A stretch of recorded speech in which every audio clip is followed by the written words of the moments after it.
Hello and welcome back. कसे आहात तुम्ही सगळे? आय होप की तुम्ही सगळे मस्तच असाल. चला तर मग आजच्या व्हिडिओला सुरुवात करूया.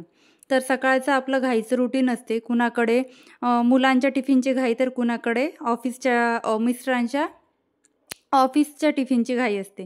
तर हे सकाळचे टिफिन वगैरे जे आहे, स्वयंपाक वगैरे आपलं जे ब्रेकफास्ट आहे ते सगळं आटोपल्यानंतर एकदाच मी सगळे भांडे धुवून टाकते आणि सगळं जे भांड्याचं टोपलं आहे ते बाहेर ठेवून देते, जेणेकरून भांड्याचं पाणी सगळं निथळेल आणि भांडे माझे सगळे कोरडे होईल आणि माझं काउंटर टॉप मला क्लीन भेटेल आणि मी त्याची पण एकदाच क्लिनिंग करून ठेवीन.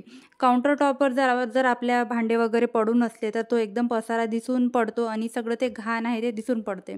तर त्याच्यामुळे एकदा मी भांडे घासायचं काम करून घेत असते आणि लगेच मग जो आहे काउंटर टॉप पुसायला घेते. असं केल्यामुळे वारंवार मला तिथे जाऊन जाऊन तिथे वारंवार मला काउंटर टॉप पुसायची परत परत गरज पडत नाही. माझा स्वयंपाक आणि ब्रेकफास्ट सगळं जे आहे ते सगळं सकाळीच झालं असते.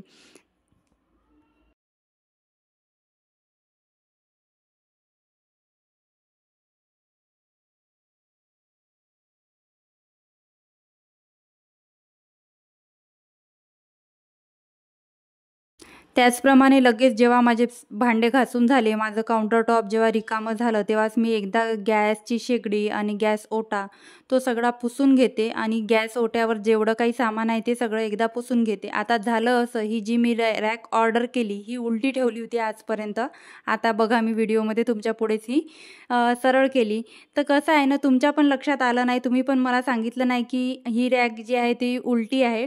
मी एका व्हिडिओमध्ये सांगितलं पण होतं की मी याच्यावर जेव्हा केटल ठेवली होती, म्हणजे केटल माझी खाली ठेवता ठेवता केटल माझी सांडत होती, तरी मला असं वाटत होतं की हे मागच्या साईडनी असं उथळ का आहे, याच्यावरून असे भांडे पडल्यासारखे का वाटतात, व्यवस्थित बसत का नाही आहे. तर आणि रॅक एवढी आवडली होती, खूप क्यूट वाटत होती, तर असं रिप्लेस करायची पण इच्छा होत नव्हती. तर आता 2 ते 3 दिवस झाले, आता माझ्या लक्षात आलं की हे जे इथे साईडनी असं लागलं आहे, तुम्ही बघू शकता रॅकमध्ये, तिथून भांडे पडायचा अजिबात तसा धाक नाही आणि काहीच टेन्शन नाही, तिथून भांडे वगैरे पडत नाही. आणि आता ही जी रॅक आहे मी आता समोर ठेवली आणि रॅक सरळ केल्यावर असं माझ्या लक्षात आलं की आता त्याच्यावर भांडे पण जास्त, म्हणजे डबे पण जास्त मावते. आधी माझा तिथे मिठाचा डबा मावत नव्हता, आता माझा मिठाचा डबा त्या रॅकवर इझिली मावून जातो. त्याचप्रकारे सगळी जेव्हा माझी क्लिनिंग होऊन जाते, काउंटर टॉप क्लीन झाल्यावर मी एकदा जे आहे पूर्ण काउंटर टॉपवर व्हिनेगर आणि पाणी एका बॉटलमध्ये, एका स्प्रे बॉटलमध्ये डायल्यूट करून ठेवून देत असते मी. नंतर ते व्हिनेगरचं पाणी मी दिवसातून 2दा माझ्या काउंटर टॉपवर फिरवत असते, जेणेकरून त्या वासांनी किडे वगैरे, मुंग्या वगैरे रेंगाळणार नाही आणि जो काही तेलकटपणा आहे आजूबाजूनी किचन काउंटर टॉपवर आणि जो मागचा, म्हणजे मागे जे शेगडीच्या मागे जे टाईल्स लागली असते तिथे सगळा जो चिकटपणा आहे तो दिसून येणार नाही आणि टाईल्स पण सगळ्या शाईन करेल. एकदाची माझी किचन क्लिनिंग झाल्यावर मी लगेच बेडरूममध्ये येते, कारण किचन मधला पसारा झाल्यावर सर्वात जास्त पसारा जो असतो तो माझ्या बेडरूममध्ये असतो. सगळा कपड्यांचा आणि कशाचा पसारा, जो खेळण्यांचा, तो माझ्या बेडरूममध्ये असते. तर काय करते, दिवसातून एक वेळा मी हे सगळा पसारा, हृदयाची जी बास्केट आहे ही बीन बॅग, याच्यामध्ये मी भरून ठेवते. आणि हृदयानंतर मागते पण मला खेळणे, पण मी देत नाही. मला खूप वाईट वाटते की मी तिला खेळणे देत नाही, पण कसं आहे ना, जर मी आता थोडा वेळ खेळणे दिले नाही तर मला क्लिनिंग व्यवस्थित करता येईल आणि जर ते खेळणे तसेच जर पडून राहिले तर त्या क्लिनिंग करता करता मधामधात होईन, परत मला त्याचं इरिटेशन होईल. त्याच्यामुळे मी सगळे जे तिचे खेळण्याची बास्केटच उचलून कूलरवर ठेवते, जेणेकरून ती तिथपर्यंत तिचा हात पुरत नाही आणि मला व्यवस्थित क्लिनिंग करून येत नाही. आणि दुसरी गोष्ट, हे जे कपडे सगळे अस्ताव्यस्त पडले असते बेडवर, कुठे दोरींवर, जिथे जागा मिळेल तिथे आपल्या घरात कपडे असे आहे ते फेकण्यात येते. आणि घरात जर लहान बाळ असले आपल्या, तर असं होतेच. आमच्याकडे म्हणजे जे काही ब्लँकेट्स वगैरे आहे त्याच्या घड्या तर मी उठल्याबरोबरच करून घेते.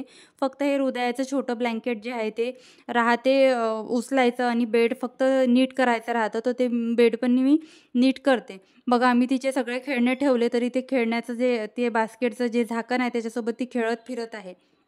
मग जे आहे, एकदाच बेड वगैरे सगळा क्लीन झाल्यावर, कपडे वगैरे लावून झाल्यावर मी काय करते, सगळं जे घर आहे ते झाडून टाकते आणि एकदा जर आपण अशी व्यवस्थित क्लिनिंग केली तर आपल्याला परत परत दिवसभरात तेच प्रोसेस करावी लागत नाही आणि एकदा आपलं घर नीट अँड क्लीन झालं तर आपल्याला पण बरं वाटते.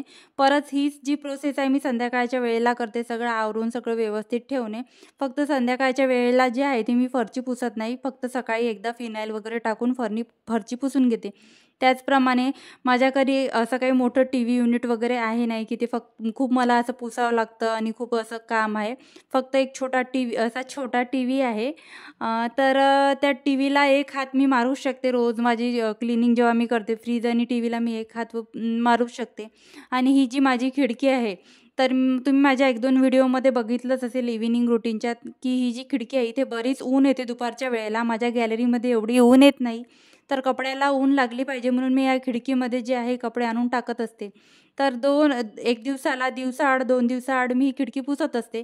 आधी तर 2-3 दिवसाआड पण पुसते, कारण मला कपडे वाळत टाकावं लागतं, तर धूळ वगैरे येत असल्यामुळे.